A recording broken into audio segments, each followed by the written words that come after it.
Our next step is going to be setting up our stabilizers. We have some stabilizer pads that we can place underneath. So our stabilizers are going to come down right here. You look up underneath and see that. That's where it's going to come down. You can place that underneath.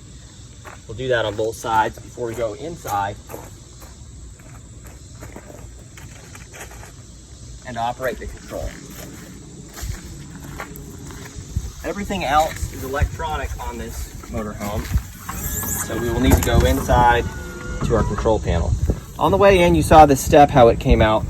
There is a button right here on the side that will keep that step out during the duration of your camping so that it doesn't fold in and out. That can be kind of a tripping hazard if you don't lock it out.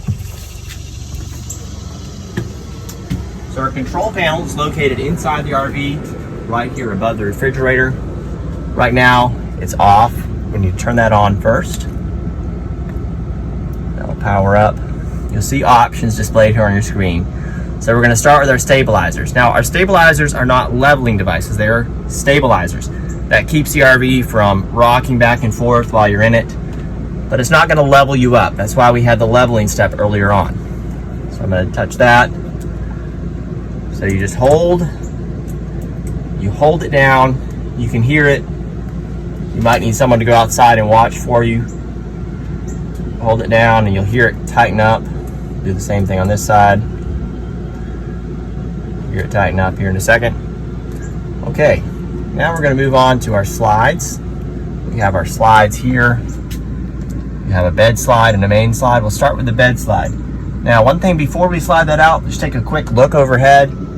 Make sure there's no pillows or anything up above or anything that may have got trapped on either side.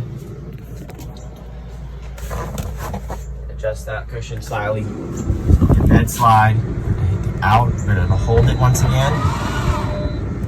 Now, watching it while we're sliding it out. If it stops, you may have to release and touch the control board again.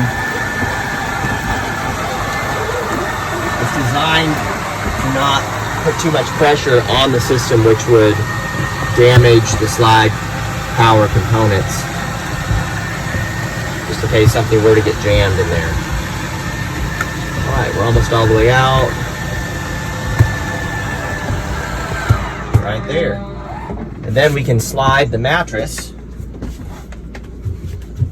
The mattress is a wedge-shaped mattress here, but you can slide the whole thing with this memory foam on top of it and just push it into place and adjust the memory foam. That is ready to be made up. The sheets and linens are right here in this closet. The bedding is overhead over the cab. All right, then we also have our main slide right here beside the kitchen. We'll hold that out as it slides out once again. Want to watch and make sure there's nothing that's caught on the sides. And it did stop on us, so we're going to press it on again.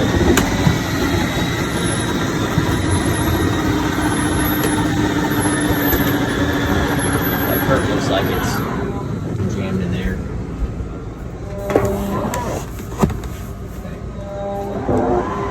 Alright, then one more thing we're going to check here. We're going to make sure that our water pump is on. Monitor panel. Over here we have several things. We have water heater. See, all these are off right now. We're going to want to turn on our water heater. We can do electric or gas. I'm going to choose electric because we're on a full connection here. This monitor screen also shows our tanks, our black tank, our fresh tank, and our gray tank. They're all empty right now. LP, that's our propane. That's half full. Our water pump, we can turn that on. Water tank heater. That's just to keep the tank from freezing in the winter. We don't need to worry about that right now. One thing to note is this screen does show you the voltage of your 12-volt system. It should always be above 12 volts. If it's below 12 volts here, one or more of the controls may not work properly. To correct that issue, we need to be plugged in, as we showed you earlier, to our full hookup. We're also going to make sure our refrigerator is on. The control for that is right here over the refrigerator. You need to make sure that you take these small clips off. These are to keep the refrigerator from having issues when it's not in use. All we need to do here is make sure that this button is out, or rather that it's in for on. So put it in. We'll just leave it on auto. It will run on electric unless there's no power available. So that will take several hours to get to the temperature that you want for keeping your items refrigerated.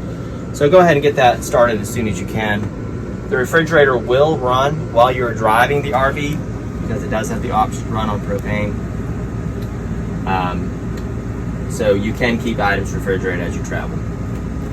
We also have our generator control right here. This is what you would use if you were boondocking or you were somewhere where you did not have a power connection. You will simply hold that button until the screen opens up, and then it says gen off.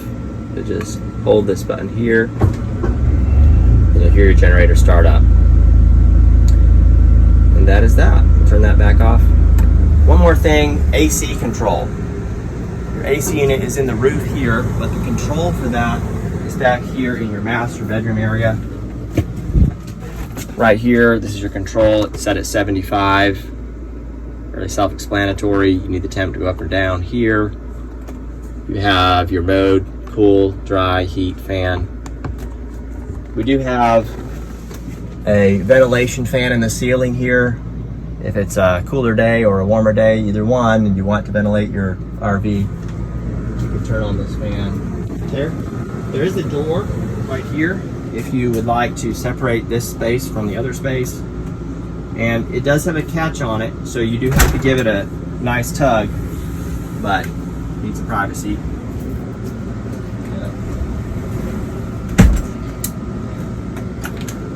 Bathroom right here. Did want to show one thing on how to flush your toilet. The flush for this toilet is located down here on the right side, and it's a foot lever. You simply place your foot up there. You can flush your toilet. You do have some shampoo, body wash, and conditioner here for the shower. There is extra toilet paper here. And there is a fan in this bathroom as well.